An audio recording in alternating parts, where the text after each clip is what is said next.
અને હવે વાત કરીએ ક્રાઇમ રિપોર્ટની તો પૂર્વ કચ્છ એલસીબીએ બે અલગ અલગ દરોડામાં 1,11,000ની કિંમતના વિદેશી દારૂનો જથ્થો જપ્ત કર્યો છે। પૂર્વ બાતમીના આધારે એલસીબીની ટીમે રાપરના સઈ ગામે બહાદુરસિંહ સોઢા નામના એક શખ્સના ઘર પર દરોડો પાડ્યો હતો।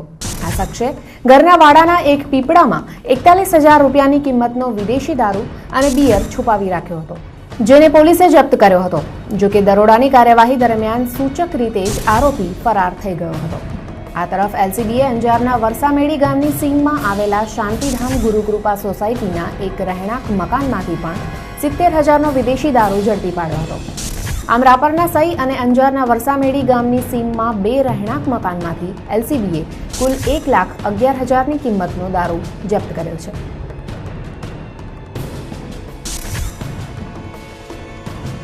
ભુજના લોડાઈ ગામે ખેતરમાં જવાના રસ્તા મુદ્દે થયેલી માથાકૂટમાં 12 જેટલા શખ્સોએ મા દીકરા પર હુમલો કર્યો હતો। ફરિયાદી અને આરોપીઓ એકમેકના પિતરાઈ ભાઈઓ છે। ખેતરમાંથી રસ્તો કાઢવા મુદ્દે બંને પરિવારો વચ્ચે ઘણા સમયથી ઘર્ષણ થતું હતું। ઈજાગ્રસ્તોને ભુજની સરકારી હોસ્પિટલમાં દાખલ કરાયા હતા। આ તરફ આરોપી પક્ષે પણ 3 લોકો સામે વળતી પોલીસ ફરિયાદ નોંધાવી છે।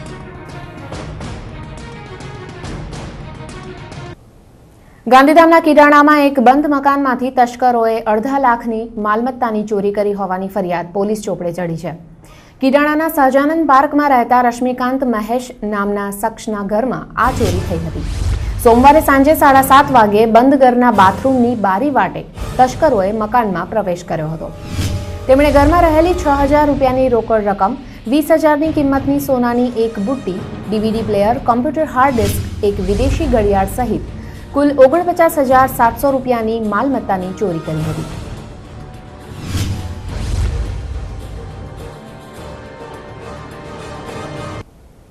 આ તરફ ગાંધીધામના સપનાનગરમાં સમી સાંજે એક મહિલા પાસે રહેલી રોકડ રકમ ભરેલી પર્સની બે અજાણ્યા બાઇક સવાર યુવકોએ ચીલઝડપ કરી હોવાની ઘટના પણ બહાર આવી છે।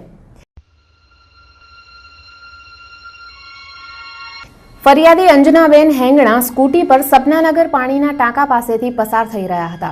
તે દરમિયાન સફેદ રંગના બાઇક પર જઈ રહેલા બે અજાણ્યા યુવકોએ અચાનક જ તેમની સ્કૂટીને ઓવરટેક કરી સ્કૂટીમાં અટકાવેલા પર્સને ખેંચી લઈ નાસી છૂટ્યા હતા।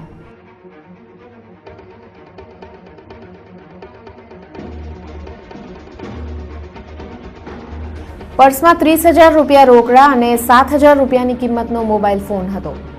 સોમવારે સાંજે 7:30ના સુમારે જાહેર માર્ગ પર બનેલી આ ચીલઝડપની ઘટનાએ પોલીસ તંત્રને જાણે કે પડકાર ફેંક્યો છે।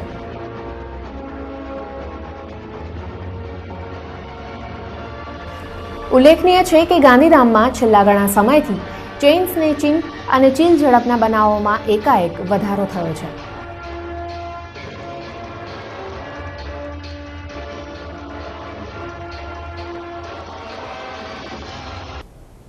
મુન્દ્રા બંદરે નિકાસ માટે મોકલાઈ રહેલા 5 લાખ રૂપિયાની કિંમતના ચોખાની ચોરી કરનારા 3 આરોપીની મુન્દ્રા પોલીસે ધરપકડ કરી છે।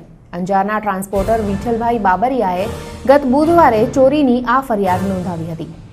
મુન્દ્રા બંદરે કન્ટેનર ટ્રકમાં ચોખાનો માલ મોકલ્યો હતો। જો કે ટ્રકના ડ્રાઈવર સરબજીત સિંઘે મુન્દ્રા પોર્ટ બહાર ખાલી યાર્ડમાં કન્ટેનરનું સીલ તોડી તેમાંથી 5,04,000 રૂપિયાની કિંમતના 150 બોરી ચોખા સેરવી લીધા હતા। આ ચોખા તેણે અન્ય વ્યક્તિને વેચી માર્યા હતા। આ પ્રકરણમાં ડ્રાઈવર સહિત અન્ય 2 વ્યક્તિની પણ સંડોવણી બહાર આવતા પોલીસે 3 જણાની ધરપકડ કરી હતી। 3 આરોપીને કોર્ટે જ્યુડિશિયલ કસ્ટડીમાં મોકલી આપ્યા છે।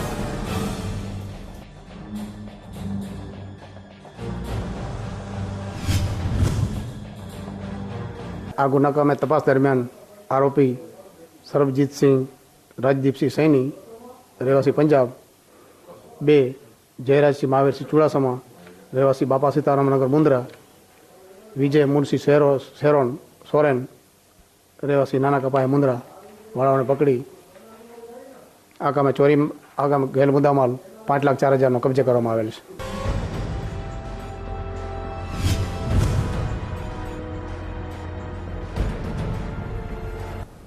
તો અંજારના રાપર ખોખરા ગામે ખાણ ખનીજ વિભાગે નદીના પટમાંથી રેતી ચોરવાનો પ્રયાસ નિષ્ફળ બનાવ્યો હતો। પેટ્રોલિંગમાં રહેલી ખાણ ખનીજ વિભાગની ટુકડીએ સ્થળ પરથી રેતી ભરેલા એક ડમ્પર, એક લોડર અને એક ટ્રક જપ્ત કર્યા હતા। વાહન સીઝ કર્યા બાદ માપણીનો પ્રારંભ કરાયો હતો, જે પૂર્ણ થયે રેતી ચોરવાનો પ્રયાસ કરનારા લોકોને આર્થિક દંડ ફટકારવામાં આવશે। સામાન્ય રીતે આ પ્રકારે રેતી કાઢવી હોય તો ખાણ ખનીજ વિભાગની પરમિટ મેળવવી ફરજિયાત હોય છે।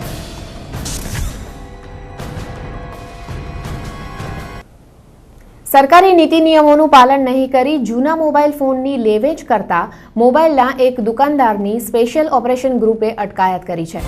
જિલ્લા કલેક્ટરના જાહેરનામા અનુસાર જૂના મોબાઈલ ફોનની લેવેચ કરતી વખતે ફોન આપનાર અને ખરીદનાર ગ્રાહકના નામ સરનામાની વિગતો ધરાવતું રજિસ્ટર રાખવું ફરજિયાત છે, પરંતુ ભુજના અનમ રિંગ રોડ પર આવેલી શ્રીજી મોબાઈલ નામની દુકાનનો વેપારી આવું કોઈ રજિસ્ટર નિભાવ્યા વિના જ જૂના મોબાઈલ ફોનની લેવેચ કરતો હતો।